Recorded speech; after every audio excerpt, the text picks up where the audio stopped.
Sabat günü tamamlanandan soň giç öýlen Magdalaly Meryem, Ýakubyň ejesi Meryem we Salome dagy gidip İsa'nın cesedine çalmak üçin ýakymly isli zatlar satyn aldylar. Heptäniň birinji güni olar gün doganna mazaryň başyna geldiler.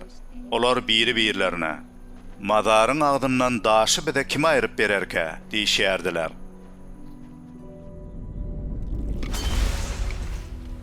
Başlaryny gallyryp teredenlerine daşyň bir çete toğlanandygyny gördüler.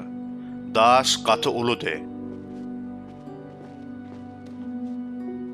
Mazara girenlerine bolsa, sağ tarapda ak libas giyinen bir ýaş ýigitiň oturandygyny görüp geňirgenişdiler.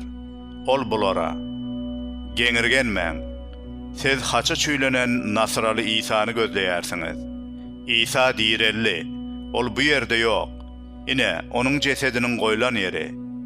Inni bolsa barıňda onuň şägirdlerine we Petrusa. İsa sizden öňjelile barýar. Özüniň size aýdyşy onu şol ýerde görersiňiz" diýin, diýdi. Aýarlar mazardan çykyp kaçdylar. Olary sanlarama hem aljyraňlyk gaplap alypdy. Olar gorkularyndan ýaňa hiç kime hiç zat aýtmadylar. İsa heptäniň birinji güni ir bilen direlli.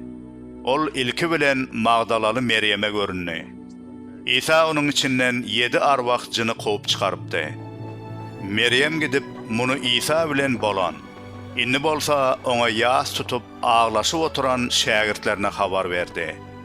Emma olar İsa'nın diridigini we Meryeme görünendigini eşidenlerine muňa inanmadylar.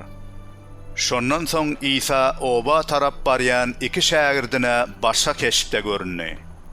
Ol ikisi hem izlaryna öwrülüp muny beýlekilere habar berdiler. Emma olar bulara da inanmadylar.